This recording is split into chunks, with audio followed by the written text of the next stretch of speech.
郭成瘾的男人欠下上亿高利贷，儿子却转手卖掉他的所有器官还清债务。看着还在照顾昏迷父亲的蒲道焕，器官商人戏谑着问：“是迟到的孝心发力了吗？”但蒲道焕只不过是为了让自己记住，没钱的话就连最亲近的家人都要卖掉。为了赚钱的蒲道焕来到聚集了全韩国最凶残的少年监狱开赌场，可他出老千却被车柱英当场揭穿。那么按规矩，蒲道焕只能任凭其他犯人处置，车柱英立刻就要亲手宰了他。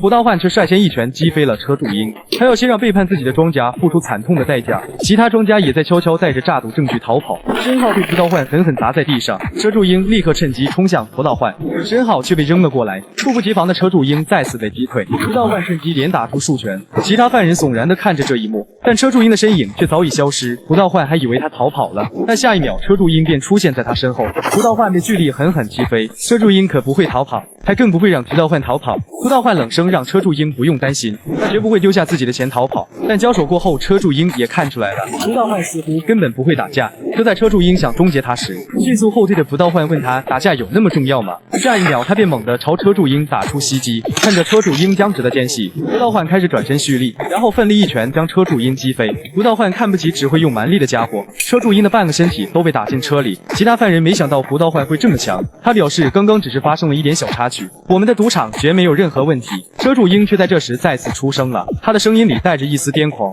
其实车柱英从一开始就不需要名义这种东西，因为赌场本就是玩游戏的地方。车柱英要来跟蒲道焕玩躲猫猫了，被他抓到就死定了的那种。蒲道焕的成就都累积在赌场，所以他不可能会逃跑。但车柱英奇怪，他怎么还搞不清楚状况？你所谓的成就都将化为灰烬，躲猫猫游戏实在是无聊。车柱英要开始玩骰子游戏了，他的骰子抛出了3点，那么蒲道焕就要挨3拳。他不屑道，竟妄想用这种玩笑来搞垮我。我跟你这种头脑简单、四肢发达的人可不一样。车柱英没有理会蒲道焕，而是继续抛出了骰子。蒲道焕顿时心头一震，车柱英冷声道：“你那发达的大脑似乎没有带给你好运气呢。”还不等蒲道焕废话，车柱英就狠狠打6拳。蒲道焕被打到眼前出现记忆走马灯，那时他找到了天龙的猎头。蒲道焕拿出一大笔钱想加入天龙，因为他想赚花不完的钱。但比起钱，猎头更喜欢不要命的男人。闻言，蒲道焕立刻抢走他手中的刺身刀。为了钱的蒲道焕什么都可以不要，他竟疯狂到直接拿刺身刀抹自己的脖子，这也向猎头证明了他有加入天龙的资格。而蒲道焕加入天龙后，竟主动要求进入少年监狱，如今他却疯狂冲开其他犯人往外逃。反正诈赌的证据已经在万年被销毁了。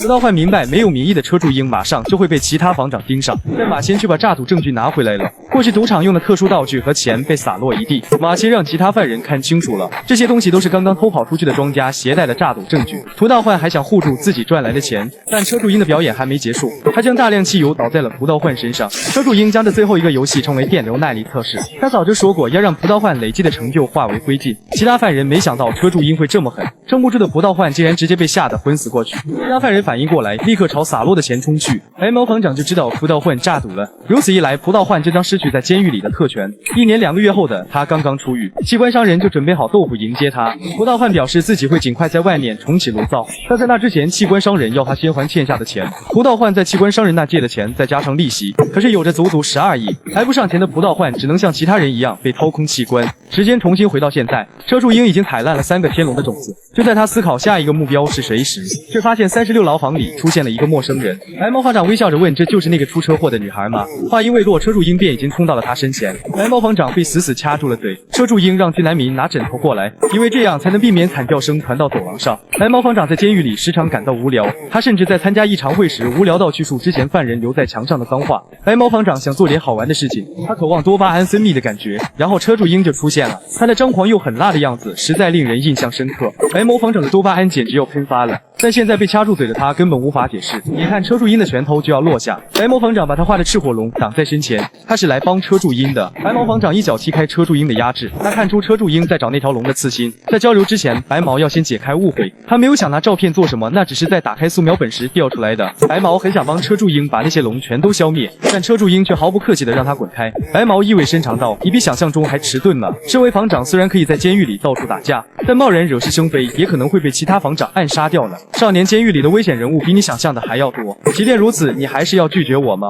话虽如此，但车柱英还是无法信任突然出现说要帮他的人。这件事对白毛来说明明没有好处。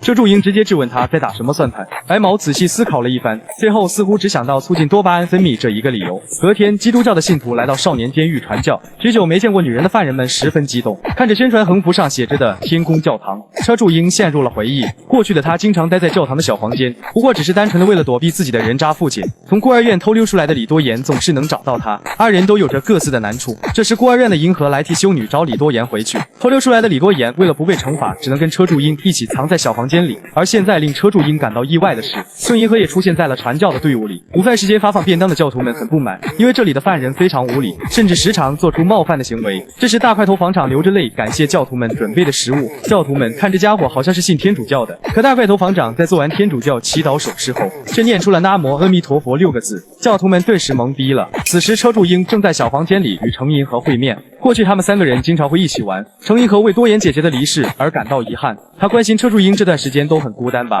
还在上学时的程银河就经常约车柱英一起玩，但车柱英几乎每次都跟李多言有约。现在程银河告诉车柱英，你不是一个人，你还有我呢。这时外面传来了狱警的说话声，他们也准备去拿便当吃饭了。程银河这才想起自己还要发便当。车柱英希望3年后自己出狱还能见到他，但程银河却说自己下周还会来，因为他们教堂决定每周日定期来少年监狱做志工服务。程银河在发便当时友善地对待着每一个犯人，其他教徒却对他那搔首弄姿的样子很不爽。他们认为程银河跟老男人进出宾馆的传闻就是真的。来到食堂吃饭的车柱英闻言顿时愣住了。午饭结束后，修女带着大家进行祷告，犯人们对此感到十分无聊。但就在祷告结束后，修女宣布今天无论是谁都可以从罪恶中解脱，只有今天各位都是自由的。女孩们开始在台上热舞，台下有犯人甚至看得想去厕所。表演结束后，女孩们回到更衣室换衣服。刚才想去厕所的2个犯人此时正躲在门外偷听，他们坏笑着想要打开房门偷窥。车柱英冷声问他们在干什么呢？下一秒拳风便呼啸而至，偷窥的2个犯人被一击打倒，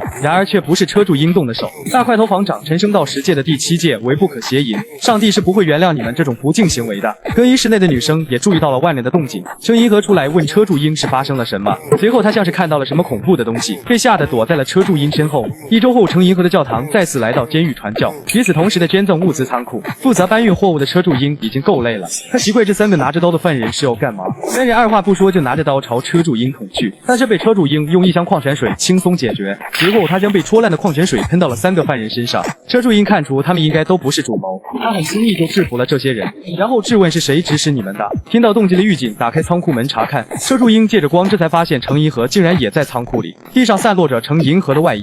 他将手指向了车柱英，然后对狱警说自己被欺负了。